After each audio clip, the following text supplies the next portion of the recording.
Hi everyone, welcome to GK hub. ఏదైతే మనకు green colour value కనిపిస్తుందో 24,327 అనేది స్ట్రాంగ్ సపోర్ట్ అవుతుందండి రేపటికి. అలాగే 24,706 అనేది రెసిస్టెన్సీ 1 అండ్ టార్గెట్ 1. ఆ వాల్యూ కింద కంటిన్యూ అప్ సైడ్ కి బ్రేక్అవుట్ అయ్యి వెళ్తూ ఉంటే నెక్స్ట్ 24,805 రూపీస్ అవుతుంది. ఏదైతే ఇక్కడ మీకు ఒక ప్యాటర్న్ అనేది కనిపిస్తుందో బ్లాక్ కలర్ లైన్ లో, ప్యాటర్న్ కి ఎబోవ్ సస్టైన్ అయినా అగైన్ అప్ సైడ్ చూసే ఛాన్స్ ఉంటుంది. ఆ ప్యాటర్నే మనకు అప్ సైడ్ కి మేక్ ఆర్ బ్రేక్ జోన్ అవుతుంది. ఒకవేళ ప్యాటర్న్ డౌన్ సైడ్ చూడండి, ఈ యొక్క ప్యాటర్న్ లో బ్రేక్ అయినట్లయితే మనకు ఈ ప్యాటర్నే మేకర్ బ్రేక్ జోన్ అవుతుంది. కంటిన్యూ డౌన్ సైడ్ ఫాల్ అవుతుంటే పొజిషన్ అగైన్ 24,439 దగ్గర చూస్తాము.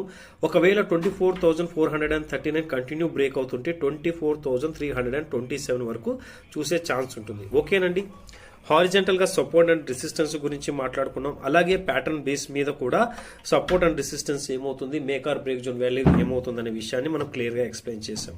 ఓకేనండి, ఇలాంటి అప్డేట్ కోసం మన పేజ్ ని ఫాలో అవ్వండి, సబ్స్క్రైబ్ చేయండి. థ్యాంక్ యూ అండ్ జై హింద్.